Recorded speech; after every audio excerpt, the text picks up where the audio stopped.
साथ हमारे पैनल के अंदर बहुत से खूबसूरत मेहमान हैं।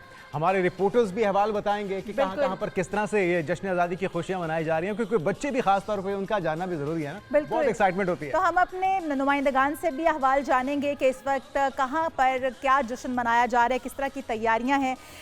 उससे पहले हम अपने मेहमानों की जानिब आ जाते हैं और हमारे साथ हमारे बड़े ही काबिल मेहमान जो कि हमेशा हमारे पैनल का हिस्सा होते हैं। जब भी कोई ख़ास मौका होता है, air commodore retired Khalid Chishti साहब दिफाई तज़ियाकात स्टूडियो में हमारे साथ मौजूद हैं। वेलकम टू शो कहेंगे चिश्ती साहब आपको। Thank you very much Ishal और जुनैद। और उनके साथ मौजूद हैं डॉक्टर इकबाल चावला साहब जो कि तारीख दान है। तारीख के बगैर किस तरह से मुकम्मल हो सकता है जश्न आज़ादी। सर आपको भी वेलकम कहते हैं। और उसके साथ हमारी फतूहात का सिलसिला जारी है। हमारे जो इस ज़रख़ेज़ ज़मीन के होनहार पूत हैं उनका तारुफ करवाना, उनको रिप्रेजेंट करना और उनको इस मौके पे एक्नॉलेजमेंट बहुत ही ज़रूरी है। बिल्कुल जी। तो हमारे साथ फातिमा ज़हरा हैं, कॉमनवेल्थ गेम्स में तगमा जीतने वाली ये पहली पाकिस्तानी खातून बॉक्सर हैं, सरगोदा से स्पेशली तशरीफ़ लाई हैं। बहुत शुक्रिया आपका, वेलकम टू शो। और उनके साथ ही उनके कोच भी मौजूद हैं जिनकी बदौलत उन्होंने ये तमगा जीता है, राहील अदनान। वेलकम टू शो कहेंगे आपको भी राहील अदनान। और ये दोनों मेहमान हमारे सरगोदा से इतना ट्रैवल करके आए हैं, आप दोनों का बहुत शुक्रिया। सबसे पहले चिश्ती साहब आपकी तरफ आ जाते हैं। चिश्ती साहब, हम इससे पहले कि तारीख़ पर बात करें और फिर उन मुश्किलात मसाइब को दोबारा से दोहराएं जो कुछ तकालीफ सही हमारे बड़ों ने, बुज़ुर्गों ने, माओ बहनों ने, बेटियों ने, क्योंकि अगर आज हम वो याद नहीं करेंगे तो हमारी आने वाली नस्लें शायद भूल जाएंगी, इसलिए उस तारीख़ को दोहराना भी बहुत ज़रूरी है। लेकिन अगर हम 1947 के अंदर देखें और आज के पाकिस्तान को देखें तो पाकिस्तान इस वक्त कहाँ खड़ा है और पाकिस्तान ने दिफाई तौर पर कितना मजबूत खुद को किया है। और वो जो सरप्राइज़ है जो कि अगस्त के महीने में आना था, वो सरप्राइज़ भी हम आपसे जानना चाहेंगे। जी बहुत शुक्रिया इशाल और जुनैद, आपने इनवाइट किया। पहले तो आप सबको जो स्टूडियो में आपकी टीम को और पाकिस्तानी जहाँ जहाँ दुनिया में बसते हैं उनको यौम आज़ादी मुबारक। खैर मुबारक जी आपको। और ये कहना बहुत आसान लगता है। मेरा ख्याल है अगर आज़ादी की आपने कदर पूछनी है तो उनसे पूछें जो महकूम है। गाज़ा के लोगों से पूछें जिन पर बमबारी हो रही है, कोई चैलेंज करने की उनकी इस्तिताअत नहीं है। तो आज अल्हम्दुलिल्लाह उसके ऑपोजिट आप देखें, 1.25 साल पहले मई 2025 में दुश्मन ने एक न्यू नॉर्मल बनाने की कोशिश की थी। हिंदुस्तान ने सोचा था कि वो जज, ज्यूरी और एग्जीक्यूशन खुद ही बन जाए, वही फैसला करें कि उनके बकौल कौन दहशतगर्द पाकिस्तान में रहता है, उसको कैसे हमला करना है और कहाँ कहाँ करना है। फिर आपने देखा कि हमारी कौम पीछे खड़ी हुई, मुसल्लह अफवाज पाक फ़िज़ाइया ने लीड किया और फिर वो प्रोहिबिटिव कॉस्ट इम्पोज की कि दुश्मन को एक न्यू नॉर्मल नहीं बनाने दिया। बिल्कुल। तो हम बहुत ट्रैवल कर आए हैं मिलिटरीली, तो इसमें कोई शक नहीं है। और मैं शायद एक दफ़ा पहले भी आपके प्रोग्राम में अर्ज़ किया था कि हमारी जो दिफाई क़ुव्वत है वो तो टेस्ट हुई थी पाकिस्तान बनने के फ़ौरन बाद 1948 की जंग में, और फिर एयरफोर्स की टेस्ट हुई थी सिर्फ 12 साल जब हुए थे पाकिस्तान को, ईद का दिन था। कैमरा जहाज़ हिंदुस्तान ने एक भेजा, जासूस तैयारा था वो, और वो ईद पे पाक फ़िज़ाइया इतनी अलर्ट थी कि सरगोदा से जहाज़ टेक ऑफ किए, उसने जेलम के करीब एंट्री की पाकिस्तान में और पिंडी इस्लामाबाद की तरफ, उस वक्त इस्लामाबाद नहीं था, पिंडी की तरफ जाना शुरू हुआ। तो हमारे जहाज़ों ने जाके इंटरसेप्ट किया और पिंडी के करीब जा गिराया उस जहाज़ को, रवात के करीब। उस वक्त भी हमने 2 पायलट पकड़े थे। तो अभी नंदन पहला पायलट नहीं था, 2019 पुरानी तारीख है, तारीख आ रही है और ईद वाले दिन। तो मैं ये अर्ज़ करता चलूँ कि मिलिटरीली तो हमने बहुत किया, लेकिन आपका सवाल मैं वापस आता हूँ, आपने कहा हम कहाँ खड़े हैं, अभी भी बहुत चैलेंजेस हैं। इसकी वजह ये है कि एक होती है आपकी जोग्राफियाई सोवरेनिटी जो हमने पिछले साल जिसका दिफा किया, एक होती है आपकी इकनॉमिक सोवरेनिटी, यानी जिस पे आप दुश्मन आपको नुकसान पहुंचाना चाहते हैं, आपको क्रिपल करना चाहते हैं, आपको कमज़ोर करना चाहते हैं। तो कौम में बकार कॉम्प्रोमाइज़ होता है जब आप IMF के बेल आउट्स पे जाते हैं, हर साल किसी दोस्त मुल्क को कहते हैं हमें किसी तरह रोल ओवर कर दो, हमारे पेंडिंग कर दो कर्जे, तो ये इकोनॉमिक सोवरेनिटी भी कॉम्प्रोमाइज़ होती है। तो मैं दुआ करता हूँ और उम्मीद करता हूँ कि तमाम और ख़ास तौर पे ऐसे बच्चे जो टैलेंटेड आ रहे हैं, हम उस तरह इकोनॉमिकली मजबूत नहीं कर सके, वजूहात अलहदा हैं, लेकिन आने वाली नस्ल मुझे उम्मीद है कि उनके अंदर ये जज्बा है और ख़ास तौर पर आज़ादी की कदर हम लोगों ने और चावला साहब जैसे लोगों ने इन बच्चों में ट्रांसफ़र करनी है, ताकि ये पाकिस्तान की एक वैल्यू को अप्रीशिएट करें, आने वाले वक्तों में समझें कि आज़ादी कितनी बड़ी नेमत है। और उसका पे बैक करने का सिर्फ तरीका यही है कि हम दोनों यहाँ बैठे हैं और हम इम्पार्ट करना चाहते हैं इन बच्चों को वो एक फ़ीलिंग, और आप ज़ाहिर है आपके चैनल के तवस्सुत से और आपकी टीम के तवस्सुत से पूरे पाकिस्तान को पता लगे तो इंशाल्लाह मुस्तकबिल ताबना सुनहरा दौर करीब आएगा और बहुत ही खूबसूरत होगा आप बुजुर्गों की रहनुमाई में, और इस नौजवान जज्बे जो यूथ है हमारा मुस्तकबिल है, इनकी मेहनत की बदौलत। चावला साहब, तारीख़ क्या बताती है हमें? हमारे बुजुर्गों ने किस तरह से कुर्बानियाँ दी, ये हम अपने अंदाज़ में लिखते हैं, हमारा पड़ोसी वो उसको अपने अंदाज़ में लिखता है, तो कहीं यूथ गड़बड़ ना हो जाए, कन्फ्यूज़ ना हो जाए। हमने किस तरह से उस लेगेसी को पढ़ना भी है, समझना भी है और फिर आगे लेके चलना है। बहुत शुक्रिया आपका। मेरी तरफ से भी पाकिस्तानियों को, चाहे पाकिस्तान में यहाँ डियास्पोरा है, तमाम को जश्न आज़ादी मुबारक। आपका सवाल बहुत जेन्युइन है और यकीनन यूथ बाज़ का चूँकि सोशल मीडिया पे वो अनासिर बैठे हुए हैं, वो फोर्सेस बैठे हुए हैं राइट लेफ़्ट पे, और रिसोर्सफुल पर्सन्स बैठे हुए हैं जिनके पास टेक्नोलॉजी है, मीडिया है, और बहुत गलत मलत कर देते हैं फैक्ट्स एंड फैलिसीज़ को। सबसे पहली बात तो ये कि बिल्कुल इस पर कोई शक नहीं है कि पाकिस्तान दो कौमी नज़रिए की बुनियाद पे बना है। अच्छा, दो कौमी नज़रिया है क्या? दो कौमी नज़रिया एक दिन में नहीं पैदा हुआ। दो कौमी नज़रिया 1940 में जब करारदाद लाहौर पास हो गई, जिसमें हमने मुतालबा पाकिस्तान कर लिया कि जी हम पाकिस्तान बनाना चाहते हैं, हिंदुस्तान को तकसीम करना चाहते हैं। कहाँ बनाना चाहते हैं? जहाँ पर मुसलमान अक्सरियत में हैं, जिन सूबों में। ये बात इलामा इकबाल ने भी 1930 में कही थी, लेकिन उन्होंने ख़दशे का इज़हार किया था कि अगर हिंदुओं ने अपनी तासबाना मतसबाना अगर सोच को, रवैयों को नहीं बदला, तो मुझे लगता है कि हमें हिंदुस्तान की तकसीम का मुतालबा करना पड़ेगा। इसी को चौधरी रहमत अली ने उन्हीं के लफ्ज़ को लेके पाकिस्तान का लफ्ज़ निकाला। तो वो एक तहरीक वहाँ से चली, और कायद-ए-आज़म मोहम्मद अली जिन्ना जो 1906 से लेकर 1940 तक हिंदुस्तान की कौमियत के, वहदानियत के काहिल चले आ रहे थे, वो भी मजबूर हो गए हालात के हाथों। उन्होंने भी करारदाद लाहौर में तकसीम हिंद का मुतालबा कर दिया। उस मुतालबे में करारदाद लाहौर के मौके पर यूथ बहुत बड़ी तादाद में थी। उस वक़्त भी यूथ बड़ी बाशऊर थी, उनसे ज़्यादा क्या बाशऊर होगी कि आप ये देखिए कि जहाँ पर उनको नौकरियाँ, अगर हिंदू ऑनर है ख़ासकर ऐसी मिलों में, जो ऑफिसेज़ में, वो लिख देता था कि मुसलमान यहाँ पर अप्लाई नहीं कर सकते। और वो तासुब तो हमें अभी भी नज़र आ रहा है चावला साहब। हम देखें अगर भारत का कंपैरिजन करें पाकिस्तान के साथ, तो पाकिस्तान के अंदर अक़लियतों को भी उतने ही हकूक़ हासिल हैं जितने मुसलमानों को या दीगर किसी भी पार्टी को, लेकिन वहाँ पर अभी भी वही तासुबाना रवैया है। हम सिख बरादरी के साथ देख लें जो कुछ वहाँ पर होता है, दलित के साथ देख लें, हम मुस्लिम के साथ देख लें, हम ईसाई के साथ देख लें, सबके साथ एक जैसा रवैया वहाँ पर। चिश्ती साहब, आपकी तरफ वापस आऊँगी। हमने कुर्बानियाँ दी, लेकिन हमने इस वतन को हासिल करने के बाद हमें यहाँ पर जिस तरह का हम सुख का सांस लेते हैं, हमारे बहुत सारे मुसलमान भाई जो वहाँ से उस वक्त कूच नहीं कर पाए, वो सांस नहीं ले पाते सुख का। इस तरह का दुश्मन होना भी, वो कहते हैं ना कि अल्लाह ताला दुश्मन भी अच्छा नसीब करे कि उसके भी कुछ असूल हों। हमारे दुश्मन के कोई असूल नहीं है, ना ही अपने आवाम के लिए और ना ही हमसाए के लिए। तो इस तरह के दुश्मन के होते हुए हमने अभी तक अपनी तरक्की के ग्राफ को या अपनी जो दिफाई निज़ाम है उसके अंदर कितनी बेहतरी लाई है, कितना उसको हमने मज़ीद नाकाबिल तस्खीर बनाया है, क्योंकि जिस तरह का दुश्मन हमारे पड़ोस में बैठा हुआ है, हमें पल पल चैलेंजेस का सामना रहता है। विशाल, देखिए, मैं चावला साहब की बात को कंटिन्यू करूँगा कि जहाँ वहाँ जो मुसलमानों का हाल है, और फिर कायद-ए-आज़म को अक्सर लोग कहते हैं कि विजनरी लीडर थे। मैं तो 22-23 साल से उनकी लीडरशिप पे काम करता आया हूँ, और लोग कहते हैं कि बताएं कैसे विजनरी लीडर थे। तो मैं विजनरी से शुरू करता हूँ। ठीक है। 1946 में, आज पूरे 80 साल हो गए, कायद-ए-आज़म ने बड़ी खूबसूरत बात कही थी उन मुसलमानों को जो मुसलमान पाकिस्तान बनने की मुखालफत कर रहे थे उन दिनों में, यानी कायद-ए-आज़म के मुखालिफ थे।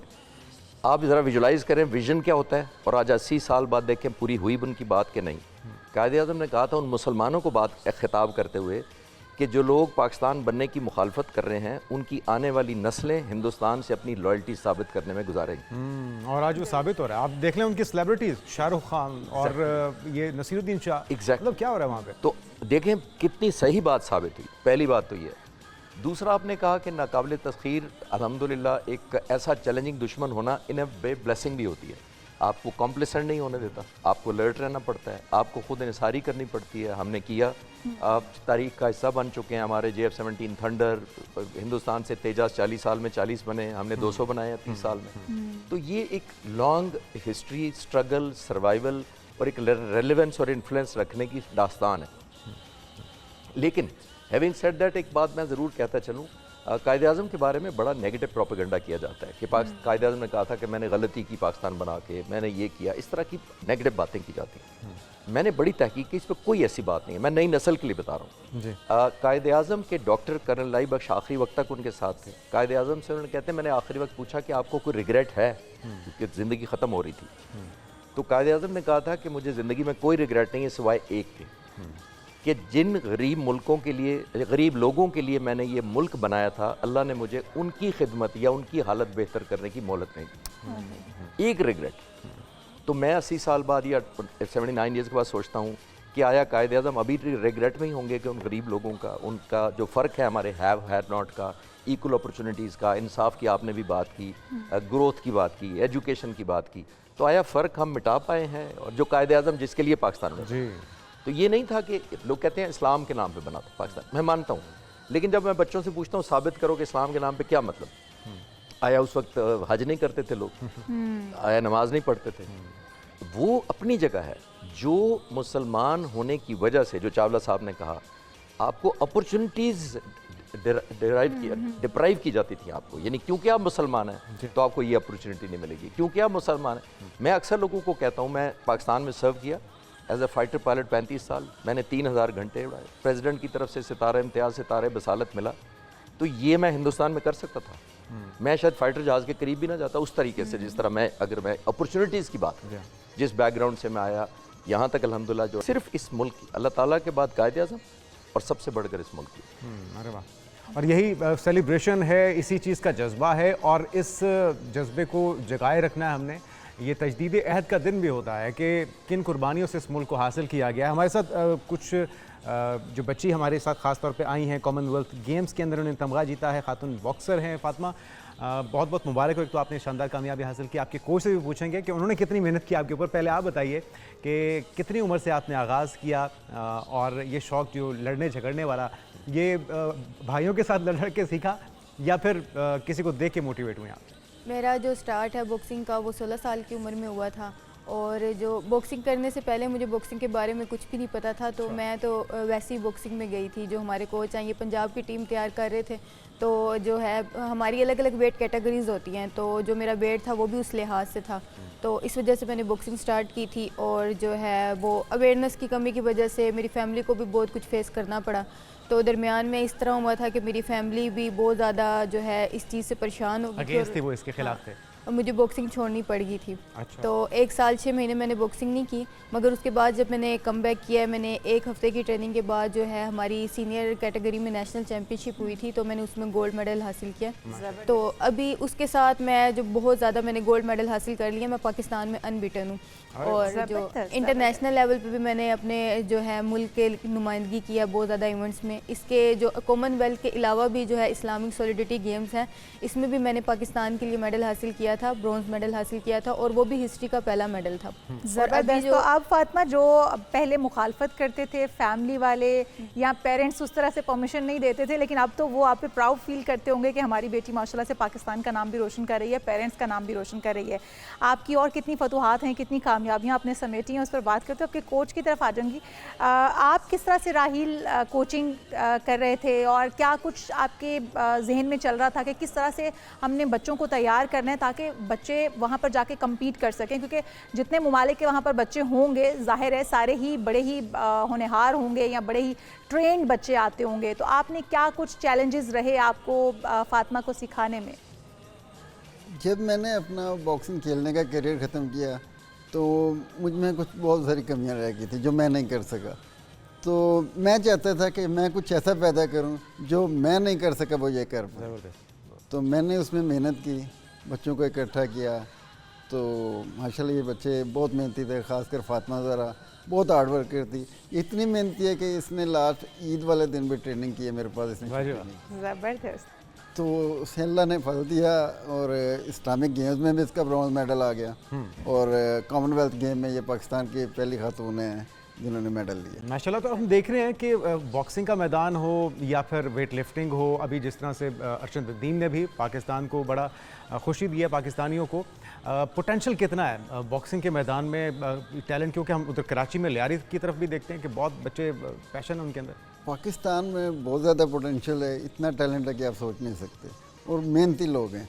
पहले हमारा बॉक्सिंग का जब भी हमारा ख्याल आता था तो लियारी आता था या कोयटा आता था, तो लेकिन हमारा जो सा शहर है सरगोदा, ये एक छोटा सा शहर है, इसने इतनी तरक्की की वुमेन बॉक्सिंग में कि अब लोग उसे पाकिस्तान का क्यूबा कहते हैं वुमेन बॉक्सिंग में। जी वाह। यहाँ 5 से 6 इंटरनेशनल बॉक्सर पैदा हुए हैं। इससे पहले भी 2 मेडल आयशा मुमताज़ ने लिए हैं एशिया में और वर्ल्ड में। तो चिश्ती साहब ये देखें टैलेंट तो बहुत है, ज़रा सा उसको निखारने की ज़रूरत है, थपकी की ज़रूरत है, क्या कहेंगे? मैं तो कहूँगा आपका छोटा सा शहर नहीं है, आपको तो शाइनों का शहर है। हाँ, इसमें तो कोई शक नहीं है। तो देखिए, मैं तो फातिमा के नाम एक 2 कोट्स कर देता हूँ। मेरा फेवरेट बॉक्सर थे मोहम्मद अली। हाँ। जब मैं इतना सा था तो मैं तो समझता हम था, सबके फेवरेट। हाँ। मैं समझता था जब मैं छोटा था, वो रात को तकरीबन 2 बजे मैच इसलिए लगता था कि अमेरिका में दिन होता था, यहाँ रात होती थी। हम पेरेंट्स से छुप के टीवी लगा के आवाज़ बंद करके मोहम्मद अली का मैच देखा। वाह जी वाह। तो मैं समझता था ये 6 फुट 3 इंच का आदमी है, 225 पाउंड वजन है, तो ये नेचुरल के मसल मेरे से 3 गुना बड़े हैं, मुक्का मारता है, लंबे बाजू हैं, गिरा देता है। इसमें बड़ी बात क्या है बॉक्सिंग? मतलब भाई अल्लाह ताला ने इसको पैदा ऐसे किया। फिर जब मैं बड़ा हुआ, थोड़ा सा ये पढ़ना शुरू किया, तो मोहम्मद अली बॉक्सर ने एक इंटरव्यू में बड़ी खूबसूरत 2 बातें कही, मुख्तलिफ मौक़ों पर दोनों को इकट्ठा इनके नाम करता हूँ। मोहम्मद अली बॉक्सर ने कहा, और मैं समझता था इन्हें ट्रेनिंग की क्या ज़रूरत है, ये तो बॉर्न है, ये तो पावर की वजह से। पावर की वजह से खेलते हैं। मोहम्मद अली बॉक्सर ने बड़ी खूबसूरत बात की थी, और आई एम श्योर फातिमा के इंस्ट्रक्टर ये एग्री करेंगे। मोहम्मद अली ने कहा था कि मुझे ट्रेनिंग के हर मिनट से नफरत थी, मगर मैंने अपने आप से कहा अब बर्दाश्त करो और ज़िंदगी चैंपियन बनकर दिखाओ। वाह वाह। वाह, ज़बरदस्त। तो वो देख रहे हैं। हाँ। बिल्कुल। तो दूसरा, मोहम्मद अली बॉक्सर से किसी ने पूछा था कि तुम सिटअप्स कितनी करते हो, यानी प्रैक्टिस। उठक तो बड़ी खूबसूरत बात की थी। उन्होंने कहा मैं अपनी सिटअप्स काउंट नहीं करता, वाह जी वाह। मैं काउंट उस वक्त करना शुरू करता हूँ जो मुझे तकलीफ होना शुरू, ओ वाह वाह। बिकॉज उस वक्त मैटर करती है। जब थक दैट मीन्स अपने कंफर्ट जोन में मैं 25 या 50 सिटअप्स कर लूँ, मैं सारी उम्र 50 करता रहूँ, तो मैं इंप्रूव तो नहीं करूँगा। जिस दिन 60, 70, 80 करूँगा ना, उस दिन मुझे तकलीफ होगी कि आज ज़्यादा कर दिया मैंने। कामयाबी फूलों की सेज नहीं है, वो आपको एज दे। तो ये मैंने समझा कि मेरी तरफ से छोटा सा एक एक्नॉलेजमेंट। बिल्कुल। अच्छा चिश्ती साहब, अगर हम देखें हमारे तमाम जो शोबे हैं ना, वो अब तो अल्हम्दुलिल्लाह उनमें बहुत बेहतरी आ गई है। स्पोर्ट्स के अलावा भी अगर हम देखें तो अब काफ़ी बेहतरी आ रही है, लेकिन फिर भी मुझे ऐसा लगता है पर्सनली कि हमारा एजुकेशन सेक्टर जो है उसमें अगर हम मज़ीद कुछ ऐड ऑन करें, हिस्ट्री की किताबें हम पढ़ाएं, या हम अपने बच्चों को वो बताएं जो कुछ हुआ और जितनी मुश्किलात से ये पाकिस्तान आया, क्योंकि हम अपने बच्चों के अंदर ब्रेन ड्रेन का सिलसिला भी देख रहे हैं। जितने ज़हीनो फ़तीन बच्चे हैं, जितना हमारे पास शार्प बच्चा है, वो सारे का सारा बाहर चला जाता है।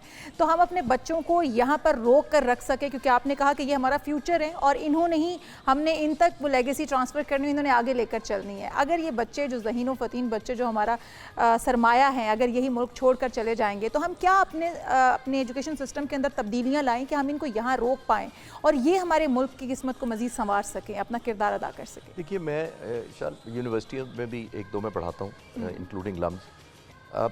यहाँ मैं देखता हूँ कि टैलेंट, तो मैं खुद फ्लाइंग इंस्ट्रक्टर रहा हूँ, मैंने मुख्तलिफ दुनिया के जो कैडेट्स हैं उनको ट्रेनिंग की, फ्लाइंग सिखाई है, इसमें कोई शक नहीं है। मैं पाकिस्तानी ना होता तब भी मैं यही कहता कि पाकिस्तानी जो कैडेट्स थे, जो पायलट बनने आते थे, सबसे ब्रिलियंट, सबसे शार्प और सबसे मेहनती थे। मैंने मिडल ईस्ट के और बाकी मुल्कों के मैं किया। तो मैं ये कहना चाहता हूँ कि पाकिस्तान में टैलेंट की एब्सोल्युटली कोई कमी नहीं है, नंबर 1। नंबर 2, एजुकेशन सेक्टर को हमने थोड़ा सा कॉम्प्रोमाइज़ कर दिया, शायद हमने बेसिक एजुकेशन तक रख दिया, और सबसे ज़्यादा जो हमारा फोकस करने की ज़रूरत है वो है equal opportunities right after the हमने क्रिएट की। मैं एजुकेशन सेक्टर पर बात कर सकता हूँ कि जितने लाहौर के नाम ले लें, मैं नाम नहीं लेना चाहता, शायद आपकी पॉलिसी होगी, तमाम के तमाम अंग्रेज़ों के बड़े बड़े कॉलेज, मेडिकल कॉलेज, यूनिवर्सिटियाँ, Punjab university, government college, Kinnaird college,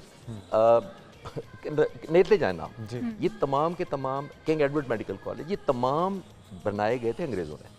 हमने 78 सालों में कितने बनाए लाहौर में? मैं रिसर्च के साथ आपको बता देता हूँ, हार्डली 2। तो हमने यूनिवर्सिटियाँ उस तरह नहीं बनाई।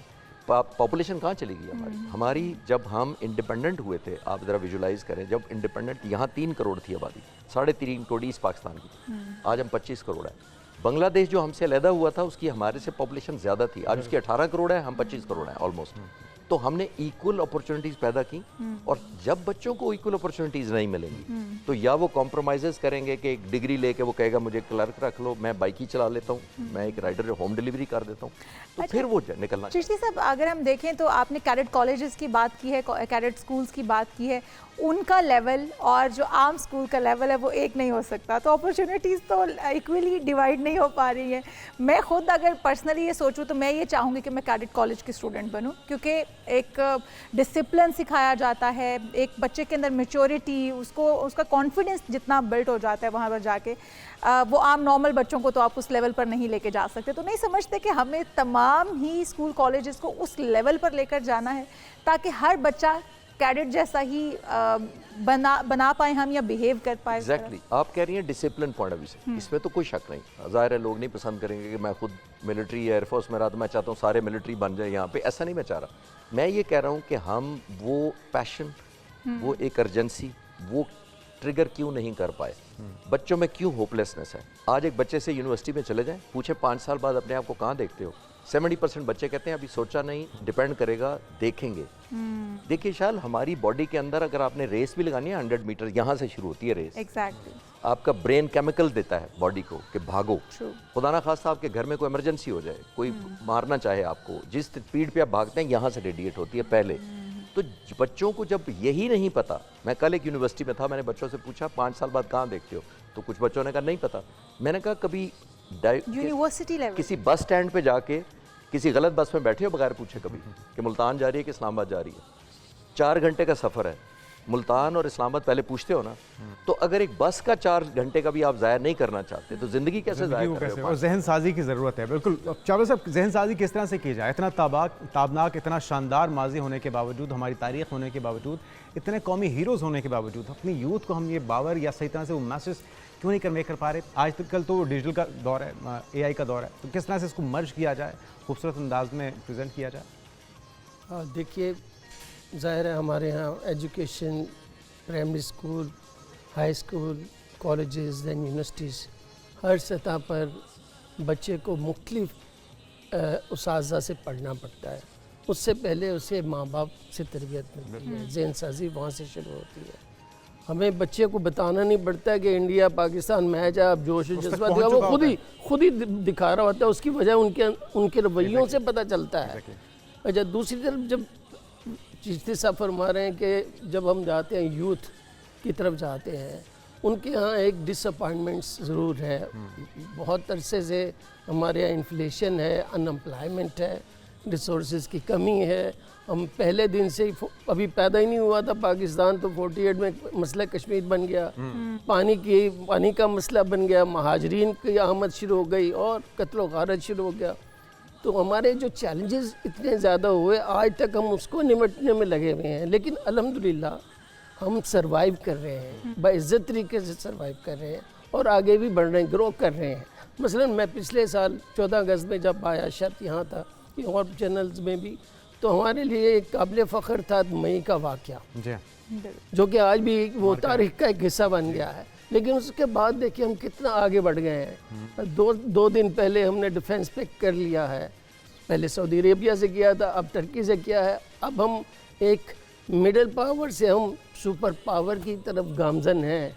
अभी हमारे ज़ाहिर माशी मसाइल तो हैं, क्योंकि हमें तो पैसे भी नहीं मिले जब तकसीम हुई है। और लॉर्ड माउंटबेटन ने सर कहा था कायद आज़म को कि अगर आप कॉमन गवर्नर जनरल रहने दें तो मैं आपको ये चीज़ें करके दूंगा, अगर नहीं करने देंगे तो फिर मसला कश्मीर भी उसी ने पैदा किया। ठीक है, तो ये और हमें हमारा जो हिस्सा था वो भी हमें नहीं मिला, और वो तो गांधी जी मरण व्रत रख लिया, और फिर उसकी ये जो RSS है उसके बंदे ने उन्हें कत्ल कर डाला, जो कि मैं समझता हूँ शहीद हुए। तो उन्होंने हमारी खातर मरण व्रत रखा था कि पाकिस्तान को उनका हिस्सा दो, अगर जो वो पाकिस्तान बनाने के शदीद मुखालिफ थे। बन गया, उन्होंने कहा तस्लीम करें आप वापस को, लेकिन वो तस्लीम करने को तैयार नहीं थे। इसलिए पहले दिन से ही पाकिस्तान को अपनी जान के लाले पड़ गए। दुरुस्त। और हमारा जो ज़ाहिर है कि जो माशी तरक्की होनी चाहिए थी, देखिए ना, क्लम्बो प्लान आया, 5 ईयर प्लान, इतने प्लान्स आए हैं हमारे, फिर हमने एक्सपेरिमेंट्स बहुत किए, कभी और हमने उसमें इम्प्लीमेंटेशन का भी तो बड़ा फुकदान रहा है। हम वही मैं नए से नए प्लान्स बनाते रहे, लेकिन इम्प्लीमेंटेशन पर कमी रही है। आपकी तरफ दोबारा आऊँगी डॉक्टर साहब, चिश्ती साहब आपकी तरफ आऊँगी। जिस तरह से भी डॉक्टर साहब बात कर रहे हैं कि जिस तरह से लॉर्ड माउंटबेटन ने कहा था कि मुझे गवर्नर रहने दिया जाए, या फिर जिस तरह से रेड क्लिफ को बुलाया गया और उसने एक लाइन ड्रॉ की और कश्मीर का मसला पैदा हो गया, और कश्मीर पाकिस्तान का हम भी मानते हैं और कश्मीरी खुद भी मानते हैं कि वो पाकिस्तान की शहरग हैं और पाकिस्तान का हिस्सा हैं। और ये जब हम पैदा हुए हैं तो तब से हमारे कानों में यही अल्फाज गूंजते हैं और हम दिल से मानते हैं कि पाकिस्तानी हमारा, कश्मीरी हमारा हिस्सा है। अगर मसला कश्मीर को देख लिया जाए तो जिस तरह के अभी हालात चल रहे हैं, उम्मीद ये जाहिर की जाती है कि अगर राहुल गांधी की कांग्रेस की गवर्नमेंट आती है तो शायद उसकी जो खसूसी हैसियत है वो दोबारा से नॉर्मलाइज हो जाए कश्मीर के हालात। पाकिस्तान इस वक्त जहाँ पर मौजूद है और जिस तरह से अपने आप को मनवा चुका है मई के वाक़े के बाद, आपको लगता है कि पाकिस्तान अब मसला कश्मीर के ऊपर खुलकर आवाज़ उठा सकता है या उसके लिए कुछ कर सकता है, कश्मीरियों को उनका हक़ खुद इरादियत दिला सकता है एटलीस्ट? देखिए, मुझे तो कोई ज़्यादा उम्मीद नहीं है कि अगर इंडिया में हुकूमत चेंज होती है तो कश्मीर का मसला थोड़ा सा आगे बढ़ेगा, क्योंकि कांग्रेस पहले हुकूमत में रही है और इंदिरा गांधी के वक्त पे ही हमारी बहुत ज़्यादा कॉन्फ्लिक्ट एस्केलेट हुए थे। मैं एयरफोर्स में था, बड़े हाईएस्ट अलर्ट हुए, ऑलमोस्ट जंग होते होते रह गई थी 84-85 की बात का तो उसका तो मुझे नहीं है। हाँ, लेकिन जो चावला साहब कह रहे हैं कि हमने एक न्यू फाउंड रेलेवेंस ज़रूर हासिल की है, ख़ास तौर पर पिछली जंग में मई 2025 में हमने एक रीजनली अपने आप को साबित किया था कि हम एक रीजनली स्टेबलाइजिंग फोर्स हैं।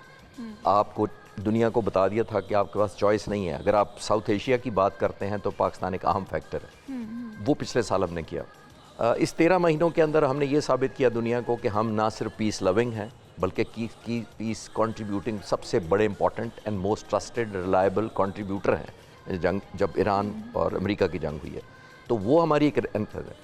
अब हमारा ये ऑब्लिगेशन है कि हम इस वैल्यू को कन्वर्ट करें, क्योंकि दुनिया ने हमें एक्नॉलेज किया पिछले साल मिलिटरीली, अभी पॉलिटिकल एंड डिप्लोमेटिकली हमने साबित किया। तो उसकी वैल्यू ऐड तब हो सकती है कि हम अब दुनिया को, हम कोई बदले में कंपनसेशन नहीं चाह रहे कि जनाब हमने आपके लिए खिदमत की है तो आप हमारी खिदमत करें, ऐसा नहीं है। हमारा वकार अपनी जगह है, लेकिन दुनिया को बावर कराने में अब हमें निस्बतन आसानी होगी जो पिछले साल अप्रैल में थी और आज है। हमें दुनिया को ये बताना है कि हम पीस लविंग हैं और हमें आप इंगेज करें और हमारे मसलों को भी एड्रेस करें।